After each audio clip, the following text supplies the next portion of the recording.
Behind the buckskin and moccasins of this classic 1950s Western lay stories far stranger than any TV script. Rodeo fights with real furniture that sent actors to the hospital, a lost episode that mysteriously surfaced 6 years after the show ended, and a mysterious hero whose real name was never revealed. Here are the 15 weird facts you didn't know about the Range Rider. Fact 1. The hero had no name. In a time when every television cowboy, from Roy Rogers to the Lone Ranger, had a clear identity, the Range Rider stood apart as one of the most mysterious heroes to ever grace the small screen. Throughout all 79 episodes of the series that ran from 1951 to 1953, the main character was never given an actual name. He wasn't secretly someone important hiding his identity, and there was no big reveal waiting in a final episode. He was simply known as the Range Rider, and that was all anyone ever called him. When townspeople needed help or sheriffs required assistance, they would ask for the Range Rider, and that single title served as his complete identity. His sidekick Dick West knew him only by this name, and even the show's production credits listed Jock Mahoney as playing the Range Rider, rather than any given character name. This wasn't an oversight or production mistake, but rather a deliberate choice that added to the character's mystique. The Range Rider was a wandering hero who rode from town to town on his horse Rawhide, righting wrongs and dispensing justice before moving on to the next adventure. His reputation for fairness, fighting ability, and accuracy with his guns was known far and wide, even among Native American tribes, yet nobody seemed to question or even wonder about his actual birth name. This made him one of television's earliest truly mysterious wandering heroes. A nameless champion of justice whose past remained forever unknown. The choice gave the character an almost mythical quality, as if he existed outside normal society's need for formal identification, defined solely by his actions and his code of honor. Fact 2. Moccasins over boots. While every other television cowboy of the 1950s wore traditional high-heeled cowboy boots, Jock Mahoney's Range Rider broke from convention with a fashion choice that set him apart from every hero on the small screen. Instead of boots, the Range Rider wore Indian moccasins throughout the entire series, creating a distinctive look that became one of the show's most memorable visual elements. Combined with his buckskin clothing and frontiersman style of dress, the moccasins gave the character an appearance more reminiscent of a mountain man or scout than a typical cowboy. This wasn't just a costume designer's random choice, but rather a deliberate decision that served both aesthetic and practical purposes. Many fans and critics noted that the soft-soled moccasins contributed to what they described as Mahoney's feline grace, a quality that made his movements appear smoother and more fluid than other Western heroes. The flexible footwear may have actually helped Mahoney perform his acrobatic stunts and elaborate horse-mounting techniques, giving him better feel and flexibility than rigid leather boots would have allowed. The moccasins became so associated with the character that they were mentioned in nearly every review and recollection of the series, with viewers remembering this unusual detail decades after the show ended. One fan recalled never seeing Mahoney's Range Rider wear anything but moccasins across all the episodes they watched, making it a consistent and defining characteristic. The choice also connected the Range Rider to frontier traditions and Native American culture, suggesting a character who lived closer to the land and the Old West's original inhabitants than to settled civilization. This subtle costuming decision helped create a hero who felt both familiar and unique in the crowded field of television westerns. Fact 3. The stirrup-free mount Jock Mahoney brought his professional stuntman background to the Range Rider in ways that amazed audiences and set new standards for action on television westerns. One of his most distinctive and frequently performed feats was his method of mounting his horse Rawhide, which became so iconic that longtime viewers claimed they never once saw him use a stirrup in the traditional way. Instead of placing his foot in the stirrup and swinging up like every other cowboy on television, Mahoney would perform running vaults and acrobatic leaps that landed him directly in the saddle. He might be standing beside his horse one moment, then in one smooth, fluid motion he would be atop the animal without any visible effort. This technique, known among stuntmen as a crooper mount, involved running alongside the horse and vaulting up using momentum and upper body strength. Mahoney would grasp the saddle or the horse's mane and essentially launch himself up and over in a single graceful movement. His athletic background as a swimmer and diver at the University of Iowa, combined with his extensive stuntman training, made these mounts look effortless when they were actually quite difficult and dangerous. One reviewer described watching Mahoney mount his horse as witnessing feline grace, noting how he seemed to flow into position rather than climb. Even his sidekick Dick Jones, who was himself an accomplished horseman and had been a professional trick rider since age 4, couldn't quite match Mahoney's fluid mounting style. These acrobatic mounts appeared in nearly every episode and became one of the visual signatures that fans remembered most vividly about the show, demonstrating that the range rider was no ordinary cowboy, but rather someone with extraordinary physical abilities. Fact 4. A lost episode. Resurfaced. One of the strangest mysteries surrounding the range rider occurred years after the series had finished its run and faded from active production. In 1959, a full 6 years after the last episode was made in December of 1952, a single lost episode mysteriously appeared and was broadcast to surprised audiences. The show had completed its 79-episode run and had been in syndicated reruns for years, with many markets showing the episodes multiple times over. By 1958, some television stations were already running the series for the third time through their rotation. Then suddenly, in 1959, one more episode emerged from somewhere, an installment that had apparently been missing, forgotten, or held back from the original distribution. What made this incident particularly strange was that no explanation was ever provided for where this episode had been for all those years or why it hadn't been included in the original broadcast rotation. Had it been lost in a warehouse? Was it delayed by some production or legal issue? Did someone discover it in a vault and decide to finally release it? None of these questions were ever publicly answered, and the episode simply appeared as if by magic, was broadcast and then folded into the regular rerun cycle with the other 78 episodes. This odd occurrence added an extra layer of mystery to a show that already featured a nameless hero and unexplained backstories. Television historians and fans of the series have never been able to definitively explain what happened to this particular episode, or why it took 6 years to reach audiences. The lost episode remains one of the peculiar footnotes in the show's history, a weird fact that mirrors the mysterious nature of the range rider character himself. Fact 5. Real furniture, real injuries. During 1953, Jock Mahoney and Dick Jones took their act on the road, performing live at rodeos across the country to promote the range rider and connect with their young fans. These appearances in cities like Philadelphia and Oakland featured the stars reenacting fight scenes and stunts from the television show, but with one critical and dangerous difference from what they did on screen. Instead of using the carefully constructed breakaway furniture that was standard in Hollywood, the performers insisted on using real, solid furniture to demonstrate that their fights were genuinely tough and not just movie magic. This decision proved costly when they performed at a stock show in Houston, Texas, where one particular fight scene went badly wrong. Dick Jones ended up breaking 4 fingers during the violent encounter with real wooden chairs and tables that didn't give way like their Hollywood counterparts. In the same performance, Jock Mahoney suffered an ankle injury that would have sent most performers to the hospital and off the tour circuit. However, both men were committed to giving their audiences an authentic experience and showing that the action on their television show was based on real toughness and skill. The broken fingers must have been particularly painful and problematic for Jones, as they would have affected his ability to handle props, ride horses, and perform many of the basic actions required in the remaining tour stops. The Houston incident highlighted the dangers of blurring the line between entertainment and reality, and the risks that performers were willing to take to maintain their images as genuine tough guys rather than just actors playing cowboys on television. Fact 6.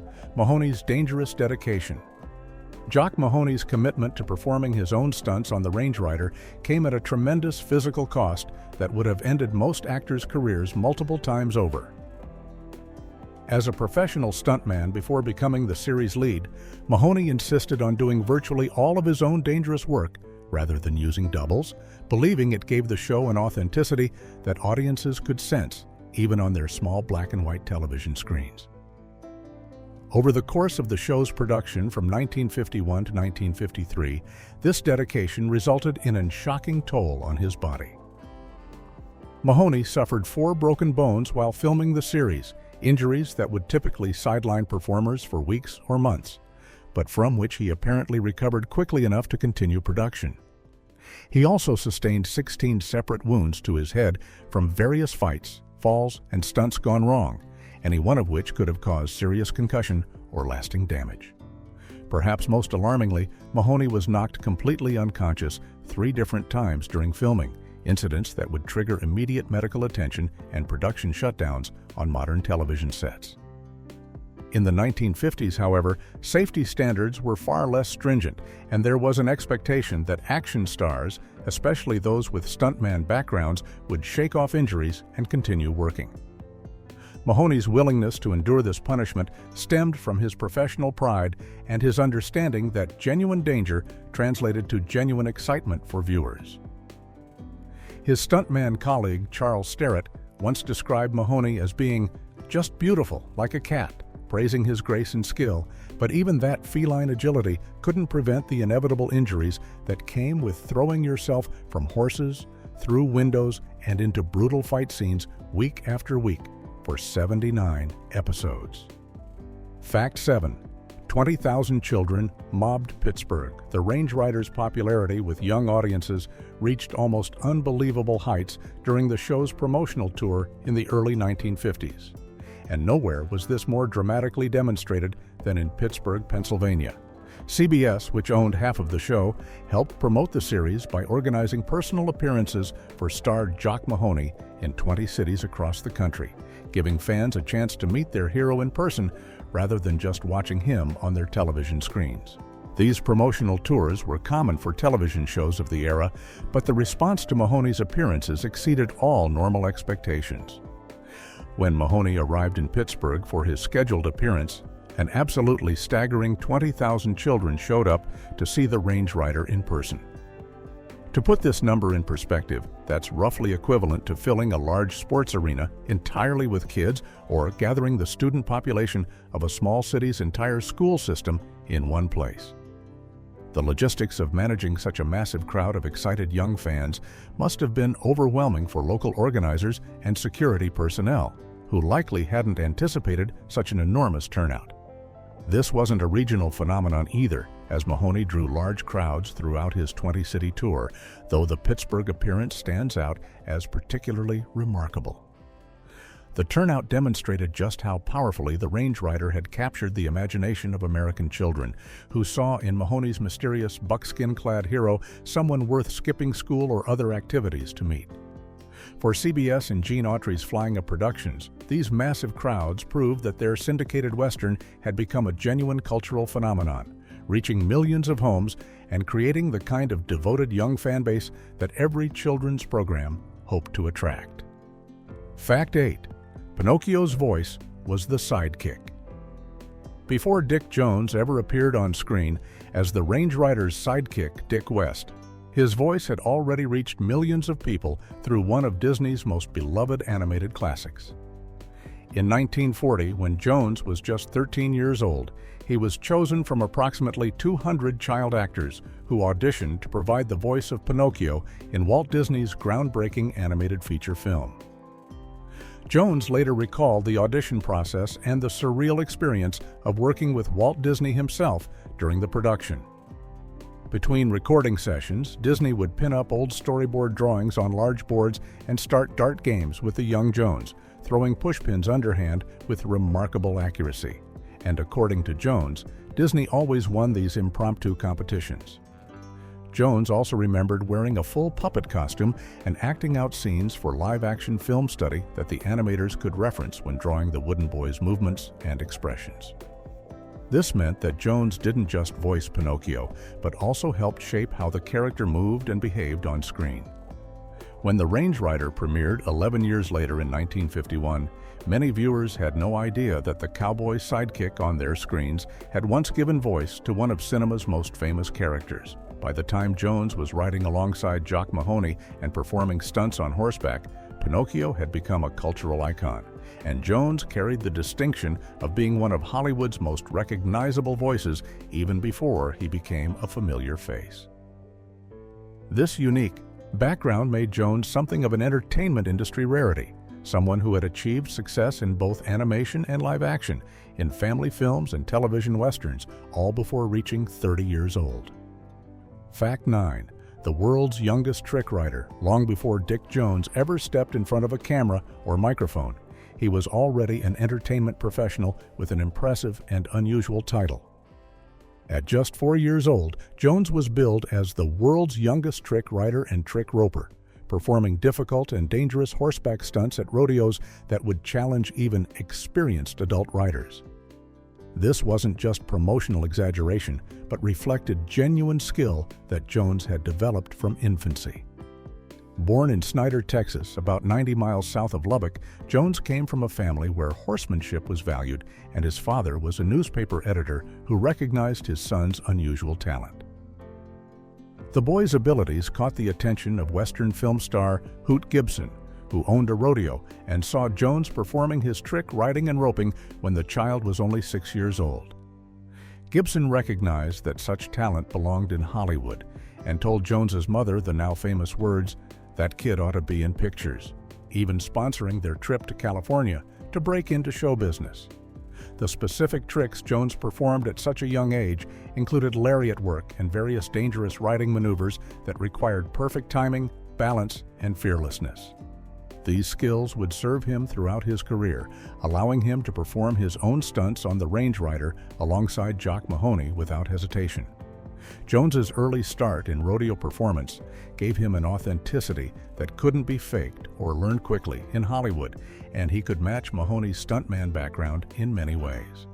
The fact that he had been performing professionally since age 4 meant that by the time The Range Rider began production in 1951, Jones had over 20 years of experience working with horses and performing for audiences.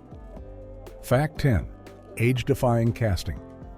One of the most successful visual tricks in The Range Rider had nothing to do with special effects or camera angles, but rather with simple casting and physical contrast. Dick Jones, who played the young sidekick Dick West throughout the series, run from 1951 to 1953, was actually 24 years old when the show began and 26 when it ended. This meant he was playing a character meant to appear as a teenager or young man when he was actually well into his 20s. However, the show managed to sell this age deception completely through one simple factor: Jock Mahoney's extraordinary height. Standing at 6 feet 4 inches tall, Mahoney absolutely towered over Jones, who was of perfectly average height for an adult man.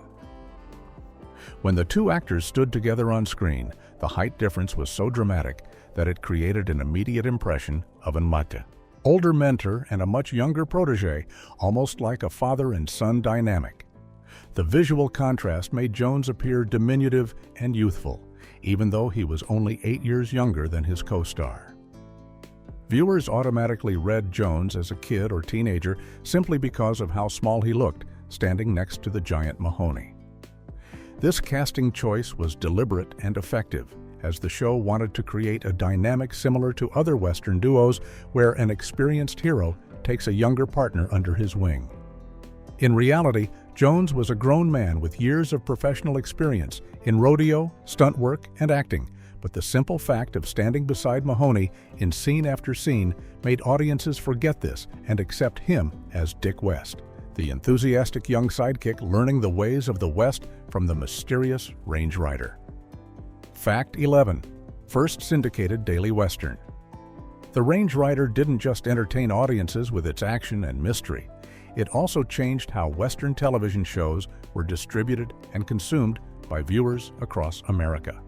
The series became the first major syndicated program to be broadcast 5 times a week in many markets, a revolutionary scheduling decision that created both opportunities and problems for the show's distributors. Before The Range Rider, most syndicated shows were broadcast once or twice weekly, following the traditional radio programming model that early television adopted. By airing the show on a daily basis, Monday through Friday, in many cities, The Range Rider became a routine part of children's after-school viewing or early evening entertainment.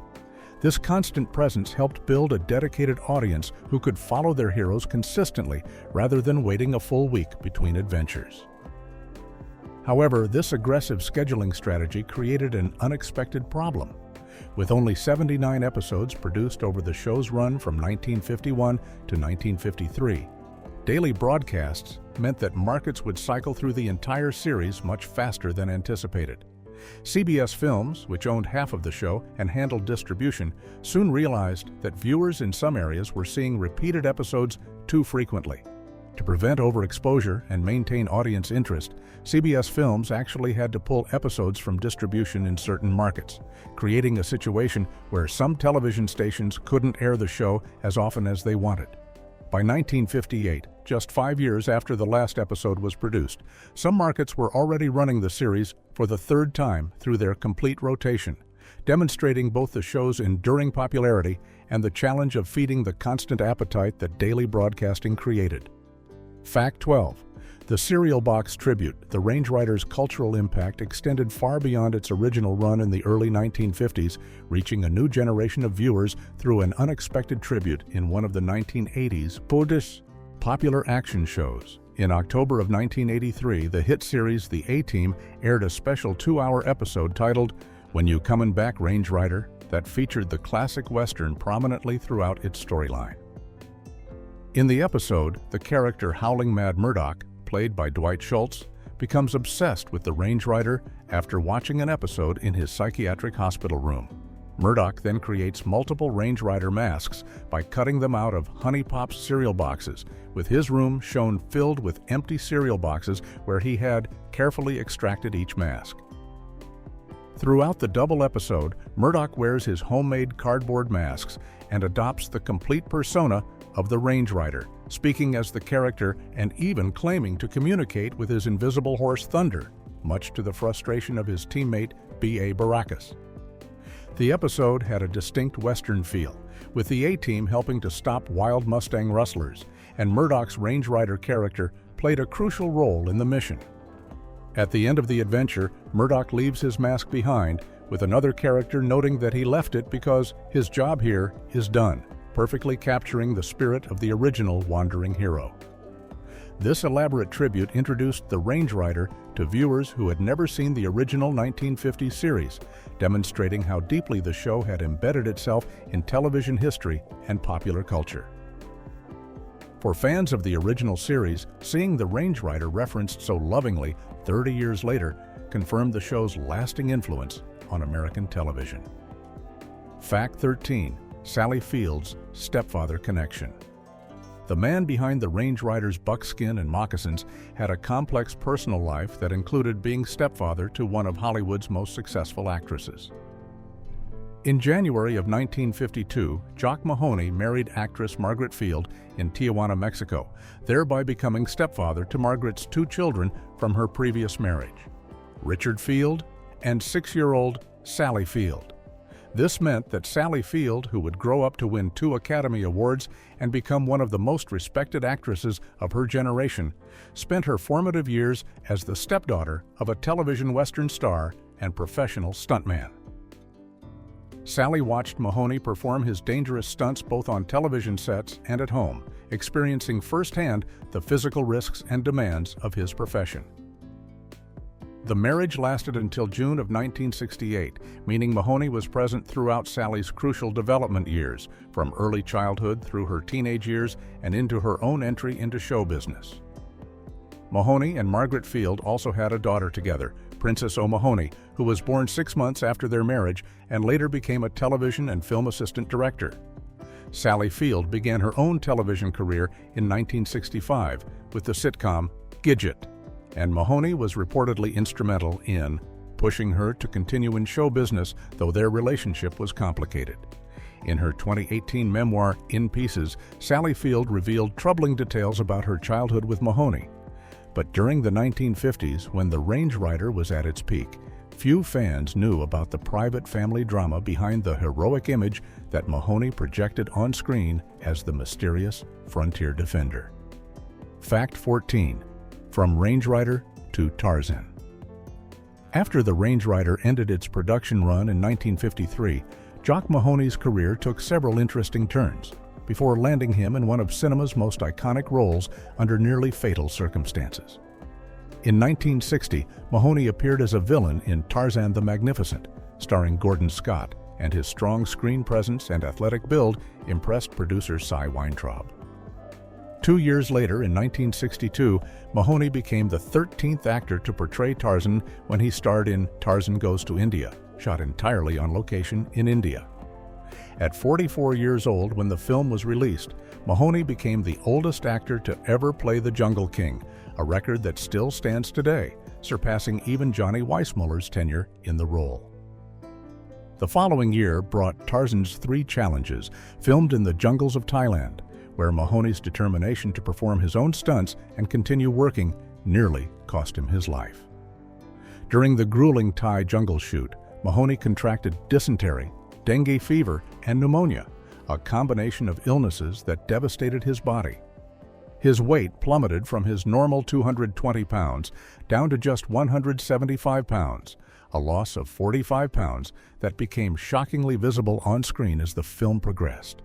Despite being gravely ill, Mahoney refused to quit or delay production, continuing to swing through trees and perform physically demanding stunts even as his body was failing. After filming wrapped, Mahoney needed a full year and a half to recover his health and regain the weight he had lost. The ordeal effectively ended his time as Tarzan, as producer Weintraub decided to pursue a younger look for future films. Fact 15. Buckskin shirts for sale, Gene Autry's Flying. Productions understood that the Range Rider's unique look and devoted young audience created opportunities beyond just television advertising revenue. The company created an extensive merchandise tie-in program that allowed fans to own pieces of the Range Rider's distinctive frontier style, with buckskin shirts being among the most popular items sold. These weren't just generic Western shirts with the show's logo slapped on them, but rather authentic-looking buckskin garments designed to match what Jock Mahoney wore on screen each week. Young viewers who watched the Range Rider solve crimes and fight outlaws in his distinctive frontier clothing could now dress exactly like their hero, wearing the same fringed buckskin that set the character apart from every other television cowboy. The merchandise program also included other Range Rider-related items, allowing Flying Productions to extend the show's brand and create additional revenue streams beyond the initial broadcast sales to local television stations. CBS, which owned half of the show, assisted with these merchandising efforts by providing comprehensive merchandising kits for use in television markets across the country, helping retailers understand what products were available and how to promote them to eager young customers. This merchandising strategy was fairly innovative for early 1950s television, predating the massive toy and merchandise campaigns that would later become standard for successful children's programs. The buckskin shirts and other Range Rider products helped cement the show's place in popular culture by making the nameless hero's image visible not just on television screens, but also on the backs of children across America who wanted to embody the mysterious wandering